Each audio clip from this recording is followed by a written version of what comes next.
ಬಂದಂತೆ. Hi friends, welcome back Rashmi shoe YouTube blog. ಇವತ್ತಿನ vlog ಬಂದು ಬೆಳಿಗ್ಗೆ ಬೇಗನೆ ಎದ್ದು ಕೆಲಸನ ಮುಗಿಸ್ಕೊತಾ ಇದ್ದೀನಿ. ಬೆಳಗಿನ ಟೈಮಲ್ಲೇ ನಾನು ವ್ಲಾಗ್ನ ಶುರು ಮಾಡ್ಕೊಂಡಿದ್ದೀನಿ. ಇವತ್ತು ಹೊರಗಡೆ ದೇವಸ್ಥಾನಕ್ಕೆ ಹೋಗೋ ಪ್ಲ್ಯಾನ್ ಇತ್ತು. ಸೊ ಹಾಗಾಗಿ ಬೆಳಿಗ್ಗೆ ಬೇಗನೆ ಎದ್ದು ಎಲ್ಲ ಕೆಲಸನ ಮುಗಿಸ್ಕೊಂಡು ಫಸ್ಟ್ ತಿಂಡಿಗೆ ರೆಡಿ ಮಾಡ್ತಾ ಇದ್ದೀನಿ. ಇವತ್ತಿನ ತಿಂಡಿ ಬಂದು ಚಿತ್ರಾನ್ನ ಮಾಡ್ಕೊಳ್ಳೋಣ ಅಂತ ಸಿಂಪಲ್ ಆಗಿ ಚಿತ್ರಾನ್ನ ಮಾಡ್ಕೊತಾ ಇದ್ದೀನಿ. ಚಿತ್ರಾನ್ನಗೆ ಸಿಂಪಲ್ಲು ಸ್ವಲ್ಪ ಕುಕ್ಕಿಂಗ್ ಆಯಿಲ್ನ ಹಾಕ್ಕೊಂಡು ಅದಕ್ಕೆ ಸಾಸಿವೆ ಹಾಕ್ಕೊಂಡು ಸಾಸಿವೆ ಎಲ್ಲ ಚಿಟಪಟ ಅಂತ ಅಂದಮೇಲೆ ಅದಕ್ಕೆ ಸ್ವಲ್ಪ ಕಡಲೆಬೇಳೆ ಕಡಲೆ ಬೀಜ ಹಾಕಿ ಅದು ಫ್ರೈ ಮಾಡಿಕೊಂಡು ಇದಕ್ಕೆ ಸ್ವಲ್ಪ ಒಂದು 6-7 ಹಸಿಮೆಣಸಿಗೆ ಕರಿಬೇವು ಸೊಪ್ಪು ಈರುಳ್ಳಿನ ಹಾಕ್ಕೊಂಡು ಚೆನ್ನಾಗಿ ಫ್ರೈ ಆದಮೇಲೆ ಸ್ವಲ್ಪ ಅರಿಶಿನ ಸಾಲ್ಟು ಹಾಕೊಂಡ್ಮೇಲೆ ಸ್ಟವ್ನ ಆಫ್ ಮಾಡ್ಕೊಳ್ಬೇಕು. ಅದಾದಮೇಲೆ ಒಂದು ನಿಂಬೆಹಣ್ಣು ಫುಲ್ಲೂ ಹಿಂಡ್ಕೊಳ್ಬೇಕು. ಇದಿಷ್ಟು ಆದರೆ ಚಿತ್ರಾನ್ನಕ್ಕೆ ಗೊಜ್ಜು ರೆಡಿ ಆಗುತ್ತೆ. ಸೊ ಇದಾದಮೇಲೆ ಬಿಸಿ ರೈಸ್ನ ಮಿಕ್ಸ್ ಮಾಡ್ಕೊಳ್ಳೋಣ. ಆಮೇಲೆ ನೋಡ್ತಾ ಇರ್ಬೋದು ಚಿತ್ರಾನ್ನ ಗೊಜ್ಜು ರೆಡಿಯಾಗಿದೆ ಅಂತ. ಹಾಗೆ ಪಕ್ಕದಲ್ಲಿ ನಾನು ಮೊದಲೇ ರೈಸ್ ಮಾಡಿ ಇಟ್ಕೊಂಡಿದ್ದೆ. ಆ ಬಿಸಿ ರೈಸ್ನ ನಾವು ಇಲ್ಲಿ ಚಿತ್ರಾನ್ನ ಗೊಜ್ಜಿಗೆ ಆ್ಯಡ್ ಮಾಡಿಕೊಂಡು ಮಿಕ್ಸ್ನ ಮಾಡ್ಕೊಳ್ಳೋಣ. ಸಿಂಪಲ್ ಆದರೂ ಕೂಡ ಚಿತ್ರಾನ್ನ ಸಖತ್ ಟೇಸ್ಟಿಯಾಗಿರುತ್ತೆ. ಒಂದು ಸಲ ಟ್ರೈ ಮಾಡಿ ಹೇಗಿತ್ತು ಅಂತ ಕಮೆಂಟ್ ಬಾಕ್ಸಲ್ಲಿ ಕಮೆಂಟ್ ಮಾಡಿ ಫ್ರೆಂಡ್ಸ್. ನೋಡ್ತಾ ಇರ್ಬೋದು ಮಿಕ್ಸ್ ಮಾಡ್ತಾ ಇದ್ದೀನಿ. ತುಂಬ ಟೇಸ್ಟಿಯಾಗಿ ಸಖತ್ತಾಗಿತ್ತು. ಲಾಸ್ಟಲ್ಲಿ ಕೊತ್ತಂಬರಿ ಸೊಪ್ಪನ್ನ ಕೂಡ ಸಣ್ಣದಾಗಿ ಹೆಚ್ಕೊಂಡು ಆ್ಯಡ್ ಮಾಡ್ಕೊಳ್ಳೋಣ. ಬೆಳಗಿನ ಟೈಮು ಟಿಫನ್ಗೆ ಲೇಟ್ ಆಗುತ್ತೆ ಅಂತ ಫಸ್ಟ್ ಟಿಫನ್ನ ತಿಂದ್ಕೊಂಡು ಆಮೇಲೆ ನಾವು ದೇವಸ್ಥಾನಕ್ಕೆ ಹೊರಡಬೇಕಾಗಿತ್ತು. ಸೊ ಹಾಗಾಗಿ ನಾನು ಟಿಫನ್ಗೆ ರೆಡಿ ಮಾಡ್ಕೊಂಡಿದ್ದೀನಿ. ಎಲ್ಲ ಕೆಲಸ ಮುಗಿಸ್ಕೊಂಡು ತಿಂಡಿಗೆ ರೆಡಿ ಮಾಡೋದು ಆಲ್ರೆಡಿ 9 ಗಂಟೆ ಆಗೋಗಿತ್ತು. ಸೊ ಹಾಗಾಗಿ ತಿಂಡಿನ ಮಾಡಿಕೊಂಡು ಇವಾಗ ನಾನು ಮನೆ ಬಾಗಿಲಿಗೆ ಪುಟ್ಟದೊಂದು ರಂಗೋಲಿನ ಹಾಕ್ಕೊಂಡಿದ್ದೆ. ಯಾಕಂದರೆ ಇವತ್ತು ಪೂಜೆ ಮಾಡಬೇಕಿತ್ತಲ್ಲ. ಸೊ ಹಾಗಾಗಿ ಕಲರ್ಸ್ನ ಹಾಕ್ಕೊಂಡು ಒಂದು ಸಿಂಪಲ್ಲಾಗಿ ರಂಗೋಲಿನ ಹಾಕ್ಕೊಂಡಿದ್ದೀನಿ. ನಾನು ಕೂಡ ಫ್ರೆಶ್ ಅಪ್ ಆಗಿ ದೇವ್ರ ಮನೆಯೆಲ್ಲನೂ ನೀಟಾಗಿ ಕ್ಲೀನ್ ಮಾಡಿಕೊಂಡು ಹಾಗೆ ದೇವ್ರ ಫೋಟೋಗೆಲ್ಲ ನೀಟಾಗಿ ಹೂವನ್ನ ಹಾಕಿದ್ದೀನಿ. ನೋಡಿ ಸಿಂಪಲ್ಲಾಗಿ ನಮ್ಮ ದೇವ್ರ ಮನೆಯಲ್ಲಿ ಮಾಮೂಲಿ 2 ದೀಪ ಇದೆ, ಅಕ್ಷತೆ ಇದೆ, ಮತ್ತು ಒಂದು ಕಲಶ ಇದೆ. ಅದು ಬಿಟ್ಟರೆ ಒಂದು ಫೋಟೋ ಇದೆ ಅಷ್ಟೇ. ಇದು ನೋಡಿ ಎಲ್ಲದಕ್ಕೂ ಹೂವನ್ನ ಹಾಕಿ ರೆಡಿ ಮಾಡಿದ್ದೀನಿ, ಅಲಂಕಾರನ ಮಾಡಿದ್ದೀನಿ ಸಿಂಪಲ್ಲಾಗಿ. ನಾನು ರಾತ್ರಿನೇ ಎಲ್ಲ ಕೆಲಸನ ಮುಗಿಸ್ಕೊಂಡಿದ್ದೆ. ಯಾಕಂದರೆ ಬೆಳಿಗ್ಗೆ ಎದ್ದು ಎಲ್ಲ ಕೆಲಸ ಮಾಡೋ ಅಷ್ಟರಲ್ಲಿ ಟೈಮ್ ಆಗೋಗುತ್ತಲ್ಲ. ಸೊ ಹಾಗಾಗಿ ನಾನು ರಾತ್ರಿನೇ ಎಲ್ಲ ಕೆಲಸನ ಮಾಡಿಕೊಂಡು ಬೆಳಿಗ್ಗೆ ಬೇಗನೆ ಎದ್ದು ರಂಗೋಲಿನ ಹಾಕ್ಕೊಂಡು ಹಾಗೆ ತಿಂಡಿಗೂ ರೆಡಿ ಮಾಡಿಕೊಂಡು ನಾನು ಕೂಡ ಸ್ನಾನ ಮಾಡಿ ದೇವರಿಗೆ ದೀಪ ಹಚ್ತಾ ಇದ್ದೀನಿ. ದೇವಸ್ಥಾನಕ್ಕೆ ಹೋದರೆ ಏನೋ ಒಂಥರ ಮನಸ್ಸಿಗೆ ಸಮಾಧಾನ ನೆಮ್ಮದಿ ಅಲ್ವಾ. ಸೊ ಹಾಗಾಗಿ ನಮಗೆ ಇವತ್ತು ಮಂಡೇ ಆಗಿರೋದ್ರಿಂದ ದೇವಸ್ಥಾನಕ್ಕೆ ಹೊರಟ್ವಿ. ಪೂಜೆ ಎಲ್ಲ ಮುಗಿಸ್ಕೊಂಡು ನಾನು ಪೂಜೆ ಮಾಡಾದ್ಮೇಲೆ ಮುದ್ದು ಕೂಡ ಪೂಜೆನ ಮಾಡಿದ್ರು. ನೋಡಿ ಮಂಗಳಾರತಿನ ಮಾಡ್ತಾ ಇದ್ದಾರೆ ಅವರು ಕೂಡ. ಎಲ್ಲ ಮುಗಿಸ್ಕೊಂಡು ಮನೆಯಿಂದ ಹೊರಟ್ವಿ. ಮನೆಯಿಂದ ಹೊರಡುವಾಗ ನಮ್ಮ ಪಪ್ಪಿ ಕೂಡ ಮುದ್ದಾಗಿ ಸೌಂಡ್ ಮಾಡ್ತಾ ಇದ್ದ. ನೋಡಿ ಇವನೇ ನಮ್ಮ ಪಪ್ಪಿ. ಹಾಗೆ ನೋಡಿ ನಾವು ಕೂಡ ಹೊರಟ್ವಿ ಮನೆಯಿಂದ. ಹೋಗ್ತಾ ದಾರಿಯಲ್ಲಿ ನೇಚರ್ ಕೂಡ ತುಂಬಾ ಚೆನ್ನಾಗಿ ಇತ್ತು. ಈ ಟೈಮಲ್ಲಿ ವರ್ಷಕ್ಕೊಂದ್ಸಲ ಭತ್ತ ಕೊಯ್ಲನ್ನ ಮಾಡ್ತಾರೆ. ಇದೆಲ್ಲನೂ ಬೆಳೆದಿದ್ದಾರೆ ನೋಡಿ. ಅಂದರೆ ನಮಗೆ ಈ ಥರ ಎಲ್ಲ ಬೆಳೆಯೋದು ನಮಗೆ ಗೊತ್ತಿಲ್ಲ. ಸೊ ಹಾಗಾಗಿ ವರ್ಷಕ್ಕೊಂದ್ಸಲ ಈ ಥರ ಭತ್ತನ ಬೆಳೀತಾರೆ ಅಂತ ಗೊತ್ತು ಅಷ್ಟೇ. ನೋಡಿ ಇದೆಲ್ಲನೂ ಕೂಡ ಭತ್ತನೇ. ಈ ಭತ್ತನ ಬೆಳೆದು ವರ್ಷಕ್ಕೊಂದ್ಸಲ ಭತ್ತ ಬೆಳೆದಿರ್ತಾರಲ್ಲ ಅವರು ಬೆಲ್ದನ ಮಾಡಿ ಪೊಂಗಲ್ನ ಮಾಡಿ ಪೂಜೆನ ಮಾಡ್ತಾರೆ ಫ್ರೆಂಡ್ಸ್.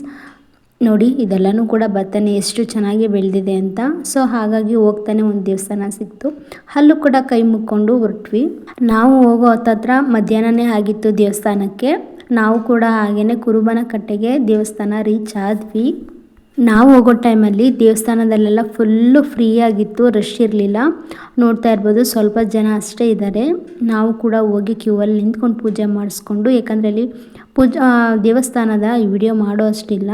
ಸೊ ಹಾಗಾಗಿ ನಾನು ಎಂಟ್ರೆನ್ಸಲ್ಲಷ್ಟೇ ವಿಡಿಯೋ ಮಾಡಿ ಮತ್ತು ಆ ಪೂಜೆನ ಮುಗಿಸ್ಕೊಂಡು ಅಲ್ಲಿಂದ ಹೊರಟ್ವಿ. ಬರ್ತಾನೆ ನಮಗೆ ಕೂಡ ಹೊಟ್ಟೆ ಹಶ್ವಾಗಿತ್ತಲ್ಲ. ಸೊ ಹಾಗಾಗಿ 2 ಮಸಾಲೆ ದೋಸೆನ ತೊಗೊಂಡು ತಿಂದ್ಕೊಂಡು ನೋಡಿ ಎಷ್ಟು ಚೆನ್ನಾಗಿದೆ ಅಂತ ಮಸಾಲೆ ದೋಸೆ. ನಾವು ಯಾವಾಗಲೂ ಹೋದರೂ ಕೂಡ ಈ ಹೋಟ್ಲನ್ನ ಮಿಸ್ಸೇ ಮಾಡಲ್ಲ. ಈ ಹೋಟೆಲಲ್ಲಿ ದೋಸೆ ತಿಂದೇ ಬರೋದು. ಆ ದೋಸೆ ಅಂತೂ ತುಂಬಾ ಟೇಸ್ಟಿಯಾಗಿ ಸಖತ್ತಾಗಿತ್ತು, ಬಿಸಿಯಾಗಿತ್ತು ದೋಸೆ. ಮನೆಗೆ ಬರೋದು ಆಲ್ಮೋಸ್ಟ್ ಟೈಮ್ ಆಗಿತ್ತು, 4 ಗಂಟೆ ಆಗೋಗಿತ್ತು. ಸೊ ಅಲ್ಲಿಂದ ಬಂದಮೇಲೆ ನಾನು ಕೂಡ ನೋಡಿ ಕಿಚನಲ್ಲಿ ಜಾಸ್ತಿ ಐಟಮ್ಸ್ ಏನಿಲ್ಲ, ನಮಗೆ ಬಳಸೋ ಅಷ್ಟು ಎಷ್ಟು ಬೇಕು ಅಷ್ಟು ಸಾಮಾನು ಇಟ್ಕೊಂಡಿದ್ದೀನಿ. ಬರ್ತಾನೆ ತೊಗರಿಕಾಯಿ ಮತ್ತು ಮೆಂತ್ಯ ಸೊಪ್ಪನ್ನ ತಂದಿದ್ದೆ, ಅದನ್ನು ಕೂಡ ಸಾಂಬಾರಿಗೆ ರೆಡಿ ಮಾಡ್ಕೊಳ್ಳೋಣ ಅಂತ ಇವಾಗ ಸಾಂಬಾರಿಗೆ ರೆಡಿ ಮಾಡ್ತಾಯಿದ್ದೀನಿ. ಹಾಗೆ ಮೆಂತ್ಯ ಸೊಪ್ಪಿಗೆ ಎಗ್ನ ಹಾಕಿ ಮೊಟ್ಟೆ ಫ್ರೈನ ಮಾಡ್ಕೊತಾ ಇದ್ದೀನಿ. ಎಗ್ ಮೆಂತ್ಯ ಸೊಪ್ಪಿನ ಪಲ್ಯ ಸಿಂಪಲ್ಲು ಫ್ರೆಂಡ್ಸ್. ಒಂದು ಪ್ಯಾನ್ಗೆ ಸ್ವಲ್ಪ ಕುಕ್ಕಿಂಗ್ ಆಯಿಲ್ನ ಹಾಕ್ಕೊಂಡು ಅದಕ್ಕೆ 1-2-3 ಹಸಿಮೆಣ್ಸಿನ್ಕಾಯಿನ ಉದ್ದುದ್ದಾಗಿ ಕಟ್ ಮಾಡ್ಕೊಂಡು ಸೇರಿಸ್ಕೊಂಡು ಅದಕ್ಕೆ ಈರುಳ್ಳಿನ ಸಣ್ಣದಾಗಿ ಹೆಚ್ಚಿರೋದನ್ನ ಸೇರಿಸ್ಕೊಂಡು ಇದನ್ನು ಕೂಡ ಚೆನ್ನಾಗಿ ಫ್ರೈ ಮಾಡ್ಕೊಳ್ಬೇಕು, ಗೋಲ್ಡನ್ ಬ್ರೌನ್ ಬರೋವರೆಗೂ. ಅಲ್ಲಿವರೆಗೂ ಫ್ರೈನ ಮಾಡ್ಕೊಂಡ್ಮೇಲೆ ನಾನು 2 ಮೊಟ್ಟೆನ ಇಲ್ಲಿ ಸೇರಿಸ್ಕೊತಾ ಇದ್ದೀನಿ. ಮೊಟ್ಟೆ ಇಷ್ಟಪಡ್ತೀನಿ ಅನ್ನೋರು ಕೂಡ ಇನ್ನೊಂದೆರಡು ಮೊಟ್ಟೆನ ಹಾಕ್ಕೊಂಡು ಫ್ರೈನ ಮಾಡ್ಕೊಳ್ಬೋದು. ನಾನು 2 ಮೊಟ್ಟೆನ ಹಾಕ್ಕೊಂಡು ಫ್ರೈನ ಮಾಡ್ಕೊತಾ ಇದ್ದೀನಿ, ಏಕೆಂದರೆ ಊಟಕ್ಕೆ ಸೈಡ್ಸ್ ಬೇಕಿತ್ತಲ್ಲ. ಸೊ ಹಾಗಾಗಿ ನೋಡಿ, ಇಷ್ಟ ಆದಮೇಲೆ ನಾವು ಮೆಂತ್ಯ ಸೊಪ್ಪನ್ನು ಚೆನ್ನಾಗಿ ನೀರಲ್ಲಿ ಬಿಡಿಸಿಟ್ಕೊಂಡು ತೊಳೆದು ಸಣ್ಣದಾಗಿ ಹಚ್ಚಿಟ್ಕೊಳ್ಬೇಕು. ಮೊಟ್ಟೆ ಇಷ್ಟು ಫ್ರೈ ಆದಮೇಲೆ ಮೆಂತ್ಯ ಸೊಪ್ಪನ್ನ ಕೂಡ ನಾನು ಇಲ್ಲಿ ಆ್ಯಡ್ ಮಾಡ್ತಾ ಇದ್ದೀನಿ. ಮೆಂತ್ಯ ಸೊಪ್ಪನ್ನು ಮೊಟ್ಟೆ ಹಾಕೋಕ್ಕೂ ಮುಂಚೆ ಒಂದು ಸಲ ಈರುಳ್ಳಿ ಹಸಿಮೆಣಸಿನ್ಕಾಯಿ ಜೊತೆಗೂ ಕೂಡ ಫ್ರೈ ಮಾಡ್ಕೊತೀನಿ ಅಂದರೂ ಕೂಡ ಮಾಡ್ಕೊಳ್ಬೋದು. ನಾನು ಎಗ್ಗೆಲ್ಲ ಚೆನ್ನಾಗಿ ಫ್ರೈ ಆಮೇಲೆ ಮೆಂತ್ಯ ಸೊಪ್ಪನ್ನು ಹಾಕ್ಕೊಂಡು ಸಣ್ಣದಾಗಿ ಹಚ್ಚಿದ್ದೀನಿ. ನಿಮಗೆ ಹಚ್ಚೋದು ಬೇಡ ಹಾಗೆ ಸೇರಿಸ್ಕೊತೀನಿ ಅಂದರೂ ಕೂಡ ಹಾಕ್ಕೊಳ್ಳಿ. ಇದರಲ್ಲಿ ಮೆಂತ್ಯ ಸೊಪ್ಪಲ್ಲಿ ಕಡ್ಡಿನ ಹಾಕಬೇಡಿ, ಬರೀ ಮೆಂತ್ಯ ಸೊಪ್ಪನ್ನು ಮಾತ್ರ ಹಾಕ್ಕೊಳ್ಳಿ. ಚೆನ್ನಾಗಿ ಫ್ರೈ ಆಗಬೇಕು. ಆ ಮೆಂತ್ಯ ಸೊಪ್ಪಿಂದು ಕೈ ಇರುತ್ತಲ್ಲ ಅದೆಲ್ಲ ಹೋಗಬೇಕು, ಅಲ್ಲಿವರೆಗೂ ಕೂಡ ಫ್ರೈ ಮಾಡ್ಕೊಳ್ಳಿ. ಮೆಂತ್ಯ ಸೊಪ್ಪು ಸ್ವಲ್ಪ ಕೈ ಇರೋದ್ರಿಂದ ನೀವು ನೀರಲ್ಲಿ ಬೇಯಿಸ್ಕೊಂಡು ಕೂಡ ಹಾಕೋತೀನಿ ಅಂದರೂ ಕೂಡ ಹಾಕ್ಕೊಳ್ಬೋದು, ಏಕೆಂದರೆ ಇದು ಬರೀ ಆಯಿಲಲ್ಲಿ ಫ್ರೈ ಮಾಡ್ಕೊಳ್ಬೋದಲ್ವ. ಸೊ ಹಾಗಾಗಿ ನಾನು ಮೊಟ್ಟೆ ಜೊತೆಗೆ ಫ್ರೈನ ಮಾಡ್ಕೊತಾ ಇದ್ದೀನಿ. ಈ ಪಲ್ಯ ಅಂತೂ ತುಂಬಾ ಸಖತ್ತಾಗಿ ಟೇಸ್ಟಾಗಿರುತ್ತೆ. ಈ ಪಲ್ಯನ ರಸಮ್ ಜೊತೆ ರೈಸ್ ಜೊತೆ ಹಾಕೊಂಡು ತಿಂದರೆ ಇನ್ನೂ ಸೂಪರಾಗಿರುತ್ತೆ. ಈ ಪಲ್ಯಕ್ಕೆ ಪೌಡರ್ ಐಟಮ್ಸ್ ಹಾಕೋ ಅವಶ್ಯಕತೆ ಇರಲ್ಲ. ಇದಕ್ಕೆ ಒಂದು ಅರ್ಧ ಟೇಬಲ್ ಸ್ಪೂನ್ ಸಾಲ್ಟ್ನ ಹಾಕ್ಕೊಳ್ತಾ ಇದ್ದೀನಿ. ಹಾಗೆಯೇ ಇದಕ್ಕೆ ಒಂದು ಅರ್ಧ ಸ್ಪೂನ್ ಆಗೋಷ್ಟು ಸಾಂಬಾರು ಪುಡಿನ ಆ್ಯಡ್ ಮಾಡ್ಕೊತಾ ಇದ್ದೀನಿ. ಇದಿಷ್ಟೇ ಫ್ರೆಂಡ್ಸ್ ಬೇಕಾಗಿರುವಂತಹ ಐಟಮ್ಸು. ಇನ್ನೇನು ಜಾಸ್ತಿ ಕೂಡ ಆ್ಯಡ್ ಮಾಡ್ಕೊಳ್ಬೇಡಿ. ಸಿಂಪಲಾಗಿ ಟೇಸ್ಟಾಗಿ ಸಖತ್ತಾಗಿರುತ್ತೆ. ಒಂದು ಸಲ ಟ್ರೈ ಮಾಡಿ ಪಲ್ಯನ. ಇದನ್ನ ಚಪಾತಿ ಕೂಡ ಜೊತೆಗೆ ತಿನ್ಬೋದು. ಹಾಗೆ ಇಲ್ಲಿಗೆ ನಾನು ತೊಗರಿಕಾಯಿ ಸಾಂಬಾರನ್ನ ಮಾಡ್ಕೊಳ್ಬೇಕಾಗಿತ್ತಲ್ವ, ಇದಕ್ಕೆ ಕಾಯಿ, ತೆಂಗಿನಕಾಯಿ, ಕೊತ್ತಂಬರಿ ಸೊಪ್ಪು, ಟೊಮೊಟೊ, ಈರುಳ್ಳಿ, ಚಕ್ಕ, ಲವಂಗ ಮತ್ತು ಶುಂಠಿ ಬೆಳ್ಳುಳ್ಳಿನ ಹಾಕ್ಕೊಂಡು ಅದಕ್ಕೆ ಸಾಂಬಾರು ಪುಡಿನ ಹಾಕ್ಕೊಂಡು ಚೆನ್ನಾಗಿ ಪೇಸ್ಟ್ನ ಮಾಡ್ಕೊತಾ ಇದ್ದೀನಿ. ಇಲ್ಲಿ ಪಕ್ಕದಲ್ಲಿ ಸ್ವಲ್ಪ ಕುಕ್ಕಿಂಗ್ ಆಯಿಲ್ನ ಹಾಕಿ ಇದಕ್ಕೆ ಒಂದು ಈರುಳ್ಳಿನ ಹಾಕಿ ಚೆನ್ನಾಗಿ ಫ್ರೈ ಆದಮೇಲೆ ತೊಗರಿಕಾಯಿ ತೊಳೆದು ಸೇರಿಸ್ಕೊಂಡು ಅದನ್ನು ಕೂಡ ಫ್ರೈ ಮಾಡಿಕೊಂಡು ನಾವು ರುಬ್ಬಿರೋ ಅಂತಹ ಮಸಾಲೆನ ಆ್ಯಡ್ ಮಾಡಿಕೊಂಡು ಇದಕ್ಕೆ ಬದನೆಕಾಯಿ, ಆಲೂಗಡ್ಡೆ, ಸಾಲ್ಟು, ಬೇಕಾದಷ್ಟು ನೀರನ್ನ ಹಾಕ್ಕೊಂಡು ಕುಕ್ಕರ್ ಲಿಡ್ನ ಕ್ಲೋಸ್ ಮಾಡಿಕೊಂಡು 2 ವಿಜಿಲ್ ಬರೋವರೆಗೂ ಕೂಗಿಸ್ಕೊಳ್ಬೇಕು.